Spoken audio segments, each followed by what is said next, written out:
For almost 10 years. That one, had yeah. a show called that's something Pratt show. It was what was it called? A Shane. It's called the Hopefully, and Kyle has been a part of some of those. The Hopefully Chris Pratt and Shane Hartline show. And in a nutshell, it was basically like for so many years, people were like, you look like Chris Pratt. You look like Chris Pratt. You need to do something with your likeness, like a video or something. And I just didn't want to do just a video. And then it like hit me. I was just going to do a one-off show at the IO West Comedy Theater. Yeah. Rest in peace. Oh, that's Rest in peace. Rest in peace.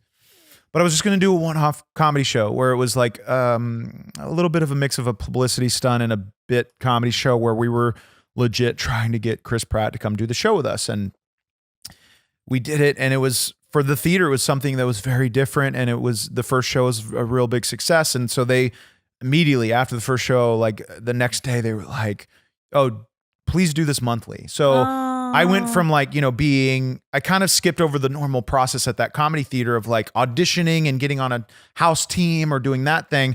I like pitched a show and got a monthly main stage slot where they let me do anything I want. Wow. And like Kyle can tell you, they let us do anything. We really like pushed the limits of like what that theater would allow and what we could do in that theater. Like, I mean, it was a mix of like a stunt show, a gross out show, a sketch show, an improv show.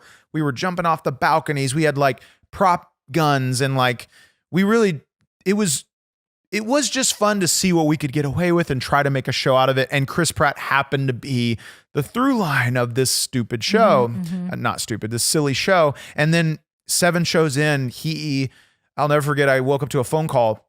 And a buddy of mine I woke up to a text and he was like, I'm at yoga. Chris Pratt is here. I'm going to go talk to him about the show that was happening that night. And I'm like, yeah, okay. I get a call 10 minutes later and he's like, I talked to Chris. He knows about the show. He's coming to the show tonight. And he gave me his number. And I'm like, oh my God. So the whole day I'm thinking, it's really happening. Now what? Because I never expected for Chris to show up. So we were an hour before the show in our like kind of quick run through rehearsal we would do outside on Cosmo, was it? Just these quick talk throughs of like, we really never rehearsed. It was like, I would do an outline and like, okay, this is what's going to happen. Then you're going to come in. And then it was like miraculously, that was some of the magic of that show. It was like always ended up kind of coming together. And it was always just chaos, but just in the best way. My buddy that saw Chris that day walks up with his phone and Chris is FaceTiming and he's like, and telling him he can't make it, but he wants to FaceTime into the show. And I'm like, this was one of those moments where like a divine energy came into me. And one of my best creative decisions in a split second was I knew if he was FaceTiming, I wouldn't be able to like reuse that. Yeah. It would just be like in the moment kind of thing. I'm like, oh, can he ask if he can text you a video? Because then I knew I would have that video forever. And it's on YouTube. If you just search Shane Hartline, Chris Pratt, it's Chris Pratt when he was still with Anna Faris, a video of him and her post-sex shouting me out, telling me they wish they could have come to the show, hope they can come to one in the future. But we showed it at the end of the show that night and the place went apeshit. It was very cool. Post-sex. Post-coital, as he put it in the video. Well, how did you know they were post? That's what post-coital means. No, I know that, but how did you know they were post? They were laying in bed, under the cover, shirtless, basically.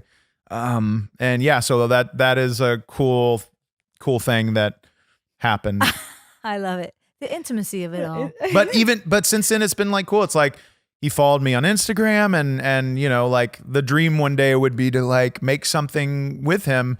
Because I think he's so talented. Totally play brothers. I mean, I'd love it. Hands Put it down. out there. Put it out there. Hands down. Chris Pratt, you're looking for someone to play your brother, Shane Hartline. I mean, can I do the Pratt? Yeah. Is it what do they call it? Smizing? The smolder. Smolder. I used to do sort of a Chris Pratt impression. A little bit. He talks a little bit like this. Talks a little bit like this. Oh my God, I love it. I buy it. I believe it. I'd buy it.